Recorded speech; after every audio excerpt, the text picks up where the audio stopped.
Les amis du président Traoré en Occident, ce sont des hommes et des femmes venus des États-Unis d'Amérique et ils confient représenter plusieurs groupes de la communauté afro-descendante. Une délégation des amis du président Traoré en Occident séjourne au Burkina. Les membres étaient face à la presse hier à Ouagadougou pour non seulement réitérer leur soutien au président du Faso, mais aussi annoncer les activités au programme de la journée de l'indépendance des Noirs, prévu le 4 juillet prochain. Nous retrouvons Bienvenue Tansa pour le point. Ils ont rallié Ouagadougou pour renouveler leur soutien au président du Faso. Des afro-descendants venus des États-Unis, ils se font appeler les amis du président Ibrahim Traoré en Occident.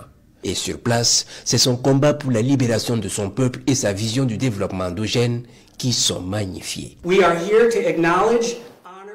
Nous sommes ici pour reconnaître, honorer, rejoindre et soutenir le courageux peuple burkinabé et leur leader, le président Ibrahim Traoré, ainsi que les peuples et présidents de l'Alliance des États du Sahel. Nous sommes venus établir le lien entre la lutte des afro-descendants contre le néocolonialisme et l'impérialisme des États-Unis avec celle contre le néocolonialisme et l'impérialisme français dans la région du Sahel et à travers l'Afrique. Burkina Faso, cette délégation d'afro-descendants ambitionne souder ses liens avec le peuple burkinabé ainsi que ses dirigeants pour plus de synergie en faveur du rayonnement du panafricanisme. Oui. Nous ne pouvons que remercier le gouvernement burkinabé qui travaille à donner du sens au panafricanisme et qui en fait une réalité. C'est quelque chose que je n'avais jamais vu et je leur dis merci pour cette opportunité qu'ils nous offrent à vivre cette réalité.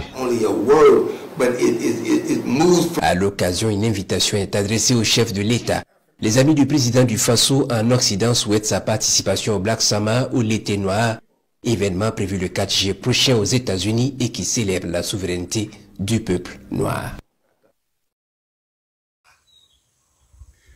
Très chers frères et sœurs du nord au sud, de l'est à l'ouest et du centre, bonjour, bonjour, bonsoir. Vous savez que Danny Scorpio, votre humble serviteur, lorsque je prends ma caméra, je mets pour vous parler, c'est pour vous apporter quelque chose, même quand vous avez suivi, mais vous n'avez pas le temps, vous allez vous vaquer à vos occupations, vous avez vos obligations et tout ça. Parfois, vous comprenez une information comme ça, mais vous ne tirez pas les leçons de cette information. Vous savez, c'est la première fois que vous voyez les afro-descendants prendre position politiquement en Afrique. Dites-moi contraire, apportez-moi peut-être du moins de cette génération. Moi, je crois que ces 25 ou ces 30 dernières années, je n'ai pas vu les afro-descendants prendre position politique en faveur de l'Afrique, leur terre d'origine. Je n'ai pas vu. Peut-être je me trompe, mais je voudrais que vous me rafraîchissez la mémoire. Je ne connais pas. On a l'habitude de voir les afro-descendants descendre, venir faire des recherches sur leurs racines, faire des recherches sur des nouvelles, sur les racines culturelles, musicales et tout ça là pour aller développer. Mais c'est la première fois qu'une mission descend officiellement pour venir rencontrer un président et un peuple et le dire, nous vous soutenons, nous sommes avec vous et le travail que vous faites, hein, nous sommes là. Ne soyez donc pas étonnés de voir Ibrahim Traoré ou alors, ne serait-ce qu'une représentation, se retrouver aux États-Unis alors que Ibrahim Traoré avait refusé l'invitation de Donald Trump, le président des Américains. Il avait carrément refusé, ça veut dire que même envoyer un émissaire le représenter. Non. Mais je vous jure, sans être dans les secrets de Dieu, que Ibrahim Traoré, s'il ne se déplace pas, va tout au moins s'envoyer une délégation les représenter.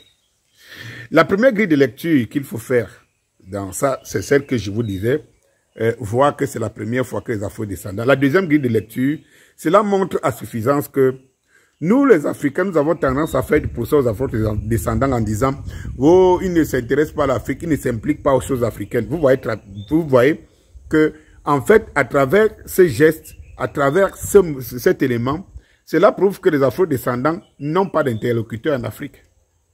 Ils n'ont jamais trouvé quelqu'un de vrai, de sérieux, qui défend vraiment l'Afrique.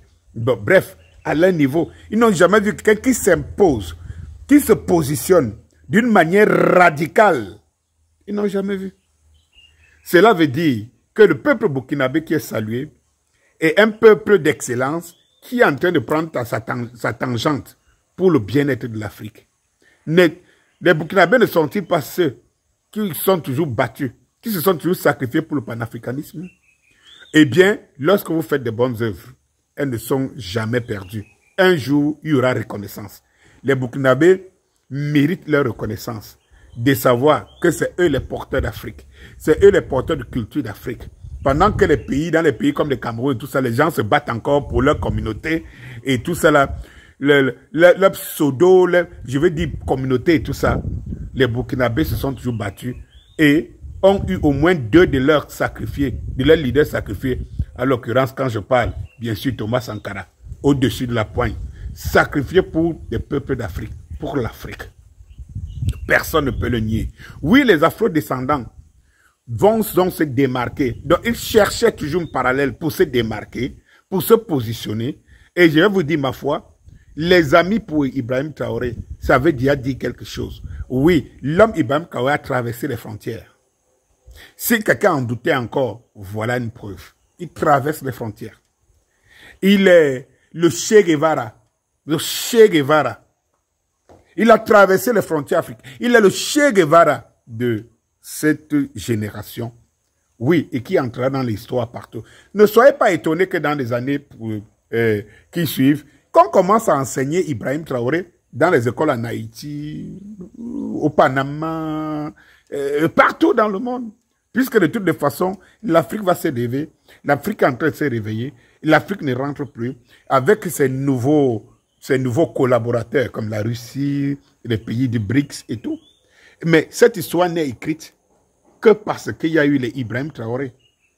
Et donc, la nouvelle Afrique là sera enseignée dans toutes les écoles au monde comme référence.